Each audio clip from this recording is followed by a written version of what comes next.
Hello and welcome to another episode of Bare Bones Wargaming, a show with no bells, no whistles, no frills, just a man, a camera, and his game. This episode, as you can see, we've got the South Pacific Fair in front of us. Some enchanted evening. So I got Port Moresby, Rabaul, and of course our friend the Solomons. And you might be asking yourself, what in the wide world of sports is that doing there? Well, that is, excuse me, that is there because what I'm going to share with you guys today is something that some of you, my longtime viewers, know about. Last year, year before, one of those two, I was working on a carrier warfare design. I was trying to make something that was more complicated than the fires of Midway, but less complicated than carrier or flat top. So I think I found something that's a reasonably working framework here, workable framework. So I'm going to share it with you guys, ask for your feedback here, and see, if there's any interest at all. There's some things I still need to refine and change and stuff like that. But I have a basic working framework that I've done a couple of tests on this already, about 4 or 5 games I think now. And it seems to be working all right, but I thought... sometimes it's hard to see things that you make yourself. So any flaws or things like that. So I'm going to open it up to you guys. So first of all, 2 things. One, just to let you know what the goal of this is. I'm trying to make this basically a type of game that it's going to be a solo game. The ultimate goal is you can play it either from the US or the Japanese side. And this game is going to be kind of along the same veins of like the Hunters or B-17 Queen of the Skies. Quite a bit of narrative with the central command decisions thrown in. Because, let's face it, like in those other games, if you're the commander of a U-boat, there's only so many choices you have to make. If you're the commander of a task force, there's only so more choices you have to make. Then you have to wait and see how things play out and react to them. So that's my goal here. The second thing is I'm going to make no bones about this either, because when I was teaching, one of the things that happens sometimes, because I made almost all my activities, everything my kids did in class was almost all designed by me in some way, shape, or form. I just want to acknowledge the shoulders of giants I'm standing on with doing this. Of course, John Southard, naturally enough, who made one of the ultimate games, Carrier, and also has Carrier Battles, Philippine Sea, coming out, which is on pre-order from Compass Games, if you're interested in that. I did some play testing on that. Very cool design. I like it a lot. Also, S. Craig Taylor, who of course did the classic flat top, and Stephen Cunliffe, of course, who did Fires of Midway. And a big piece of inspiration, because I was kind of stuck on this design for a long time, but recently I played a Magnificent Style, the Pickett's Charge game by Herman Luttman. And something that Mr. Luttman had in that game, I've brought to this game, which I hope, is going to make some things a little different and make this game a little, if not special, at least a little more interesting than, say, other games like, say, Keto Butai, that kind of thing. Okay? All right. So let's go ahead and get started. Now you can see here I've got my task force. The Japanese objective is Port Moresby. Okay? I'm not sure exactly what kind of scenarios I have in the game and stuff. I haven't worked all that out. I'm just trying to make the system work. So here's my location to start day 1. Now, the system is designed to cover carrier battles for 3 days because a lot of the battles ended up lasting a number of days. Coral Sea was 2, Eastern Solomons ran 3, so did Santa Cruz. Midway, of course, well, we all know the story of Midway. All right, so that's how we're going to start this, okay? And so the first thing you do would be figure out which scenario you're going to play. Again, that's kind of further down the road. Okay. Then you'll have the map. The scale of the map is going to be 50 miles per hex because, again, I'm not trying to make this, super complicated, anything like that. I'm just trying to make a fun solo game, something you can quickly set up and tear down with a fairly small footprint. I got some ideas on how to make the footprint smaller already that you can just have fun with and still feel like, you're a carrier admiral. Okay. Now over here on this side, I used some carrier cards that somebody made for actually flat top to represent my carriers. The blocks here you can see, I'm just using blocks generically right now for each side.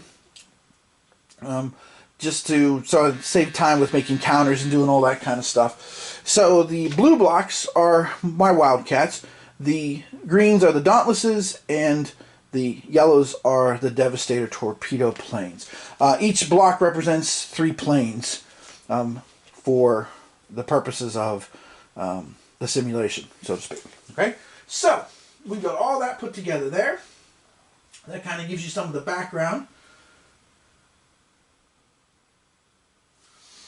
So let's go ahead and let's, as always, just kind of jump in and get started, okay? So the first thing you'll do is the morning search phrase. This is basically going to cover the time from planes launched at first light till about 8 o'clock, 9 o'clock in the morning, because that's about the time the first scouting reports came in. So as the player, you'll be able to send out scouts. And again, you know, there are going to be some abstraction with this, so just bear with me. But again, whatever feedback, I'm interested. So basically, just along the basic arc here. Now you can send your scout planes out in any direction you want. I'm going to go ahead and send them out in these 3 different directions in front of me, because more than likely the Japanese fleet is probably coming down from here. Probably not going through here because this is kind of narrow waters. More than likely they're probably coming down to here. Okay, so what I've done for the search is the search table. I've created a grid. Again, part of the inspiration from Mr. Lutman there. So the carriers, the number of flat tops, because again, this game is basically based on the carriers. That's this focus here. So this is going to give me a range of flat tops, anywhere from running into the Kido Butai completely to Ain't Nobody Home. Okay, so let's see what we run into here with our first search. Our first search is 42, Nobody Home. So Nobody Home on the other side of those islands. Let's see what we get for our second search. Straight ahead of us. Straight ahead of us is 52. Oh, my scouts are reporting 2 flat tops. So what I'm going to do is I'm going to go and I'm going to put a marker down. A 2 flat top marker, because that is what they're telling me is there. And then I'm going to quickly figure out how far away it is too. Up to the maximum scouting range. Now, the scouting range really doesn't mean much. It's just more of a visual effect for this. I have the scouting and contact stuff worked out differently. Okay, so well, these guys are pretty close. They're not very far away at all. Okay, they're coming round on us. They snuck up on us. So there they are. They're just a couple 100 miles away. Okay, all right, now. Again, that's supposed sightings. You know, if you've read the carrier battles and stuff, you know, the history of it. You know, one time there was American scout planes that thought they saw some flat tops that turned out to be a huge coral reef. So, crazy stuff. Identification was extremely difficult in 1942. And let's see, our second roll is telling us, ooh, there could be up to 4 flat tops.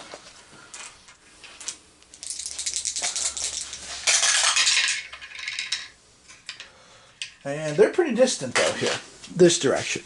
So 1, 2, 3, 4, and 5. They're a little further away. Okay. So once you have your scouting done, then you need to prepare your strikes as the player. Now the question, of course, is what do you believe? Carrier doctrine for both sides, actually, interestingly enough, was at first whatever contacts and stuff were made to send up half of the strike force and leave the other half, or half planes and leave the other half behind. Okay, so I think that's what I'm going to do here is I'll go ahead and send the Enterprise after one of these, and I'll send the Hornet after the other. So to mark them, I have a die that identifies each carrier. So this is the Enterprise. I'll have them check out the 2 flat tops, and also have the Hornet deal with the 4. Now, I do have in the works a rule, but I'm not going to demonstrate it today because it's still under construction. A rule that basically will let you delay a little bit to wait for more intel to come in. Now, of course, by waiting, you run the risk of the Japanese launching their strike first and catching you before you even get your planes in the air. Not necessarily with them on the deck, mind you, but even just in the air. Okay, so I'll go ahead and do that. And then I'll go ahead and launch my cap and launch my planes. So I'm going to go ahead and put up a cap of 3 planes over top of both the carriers here to protect them. And I'm going to send, and I'm just going to put these up here for now. I'm going to send, let me move this out of the way. I'm going to send 4 Wildcats and 5 Dauntlesses and 2 Devastators after that sighting. And I'm going to do the same thing basically with the Hornet, except of course they're going to go after the carrier sighting that has the 4 flat tops. Now I say flat tops because of course these sightings could run anywhere from CVs to CVLs to CVEs. Okay, the Japanese had a number of carriers available at this point in time during the war. Okay, so now that we've done our search, okay, now we also are going to launch our strikes, and now we got to figure out if the Japanese are going to be launching their strike or not. See if they found us pretty much about the same time that we found them. So now the first thing the Japanese will have is they'll have a scouting level. Okay, so you're going to just roll 1d6. And this time it's a 1, so the scouting level, the initial scouting level is actually 0. So, nothing there.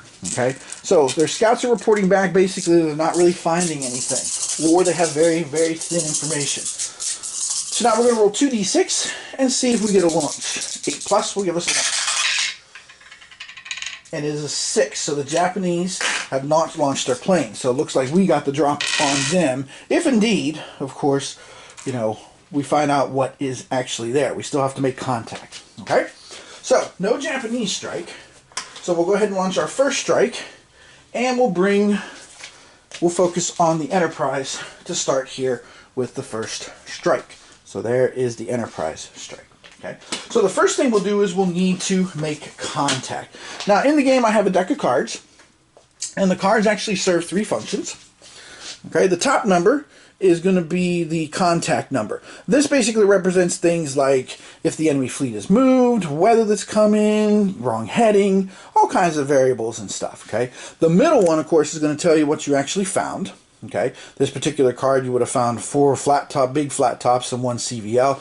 And then this is going to be the anti-aircraft number, which I'll get into more later. So right now, the contact modifier is 0. So confidence is pretty high about these 2 carriers. And again, to make contact, we need 8 or better. So let's see if we get the contact. Alright, and we did. We got 8. So we found something there. Now we're going to find out what we found. Okay, so now we're going to draw a card and see what my boys came into. Alright, what did they find? 2 flat tops and 1 CVL. Okay, so let's go ahead and get those Japanese carriers, find out who they are. And let's go ahead and get them on the table. Alright, so 2 flat tops. Because the Japanese, generally speaking, they had their big carriers work in pairs. More about that here in a minute. So, we have found the Hiryu and the Shikoku. Now, historically, of course, you know, some of the carriers were usually paired differently.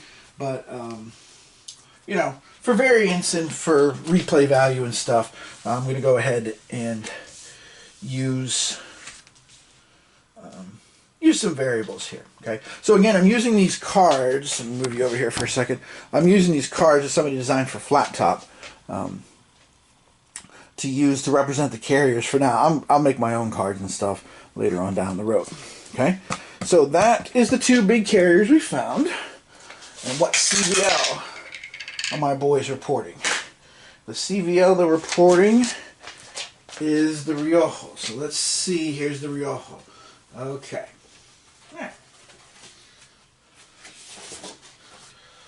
Alright, so we have quite a few Japanese flat tops. So we have the Hiryu, the Shikoku, and the Ryoho. Now again, I've abstracted 3 planes per block. Okay, and we're just worried about fighters right now, because at this point, all the other Japanese planes are obviously in the hangar because their scout planes didn't report anything to them. Okay, so half the planes will be up here on cap for the Hiryu and the Shikoku. Okay, and then the Ryoho, which is a CVL. The CVLs actually carried a lot of fighters, not so many attacking planes.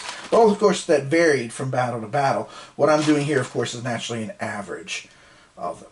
Okay, so quite a bit of a cap here that we've got over top of the carriers. Okay, all right, next step here. Now we're going to go to our, whoops, sorry about that. Now we're going to go to our cap table. Okay, so I've got a cap table, levels 1 through 4, determined based on how many planes are involved. Now both sides will use this, okay, to determine combat losses, but the Japanese will also use it to determine disruption. Because one of the things I found in my research was the caps in the anti-aircraft fire wasn't so much how many planes they shot down, it was more about how they disrupted the formation. Okay, so the Japanese have 9 fighters on cap, which is a level 2 cap. So we're going to roll 2d6. Ooh, they got a nice high number. They got a 10. All right. So a 10 on level 2 is 2 and 2. Okay. Now the number to the left is how many planes are shot down. The number to the right is how much disruption there is on the strike. So far, the strike is going to have 2 points of disruption. More about that here in a minute. So unfortunately, the Enterprise lost 2 Wildcats. I had 4 Wildcats flying escort, so they will only have a cap level of 1 because they just didn't really have anything there. But they also rolled a 10, so they also were able to shoot down 2 planes. So both sides suffering some losses here, and I just use these cups to mark for recording purposes who has lost what in terms of planes. Okay. All right. So now we have the anti-aircraft attack. Now, one thing I noticed when I was doing research and looking at this was that both sides, especially early on in the carrier battles, had about the same complement of surface ships protecting each carrier. So since it was pretty much the same, and early on, again, these are only to reflect the carrier battles in 1942, especially the first half, really, of 1942. I decided to take and create the anti-aircraft table based on cards because each one from level 1 to level 5 represents intensity, coordination, luck, all that stuff, okay? But because again, so yeah, unfortunately for those of you who like a ton of ship counters, you're not going to get that here. This again is about carrier warfare. So you won't, this is not going to have a ton of counters in terms of ships. You won't have the destroyers, you won't have battleships, that's all been abstracted out. And again, partly because I'm trying to find a middle ground between those other designs. So let's see what kind of anti-aircraft level the Japanese will be able to throw up here, okay, with their carriers. They have a level 3, not bad, because the levels go from 1 to 5. So let's see what we get for a level 3 anti-aircraft table. They rolled a 6, that's not too bad. A 6 on a level 3, well, they didn't shoot down any planes, but they did score 2 more points of disruption. So, when the Enterprise attacks here in a minute, we're going to have 4 levels of disruption. Okay? Alright, so now we're going to do the attack table, which again, we're going to total up how many planes we have here.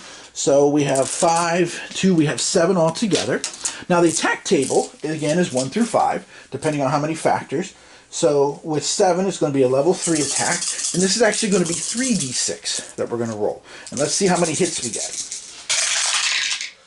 7, 8, ooh, not so good. We'll get +1, because I'm doing a +1 modifier if you have both torpedo and dive bomber planes. So we only got a 9. So a 9 is 7. Ooh, not so good. 7 minus 4. We're only going to get 3 hits. All right, now, hits are going to be represented by this cup here. Now this cup has 75 markers in it, ranging from misses to light damage to dive bomber damage to torpedoes to fire. Okay, because again, you know, there's a chance of fiery explosions, things of that nature going on in the near future. So, unfortunately, I thought I had charged my battery, but I did not. So what we're going to do here is I'm going to see if my other battery is charged. And I will try and come down right away and try to do the damage here for you. We're going to have 3 points of damage drawn from this cup. And then I'll show you kind of a different idea I have about damage, which I'm hoping makes this game a little bit different. Okay? So, as always, Tim Korchner from Bare Bones Wargaming saying thanks for watching, and we'll see you next time with the damage report on the IJN.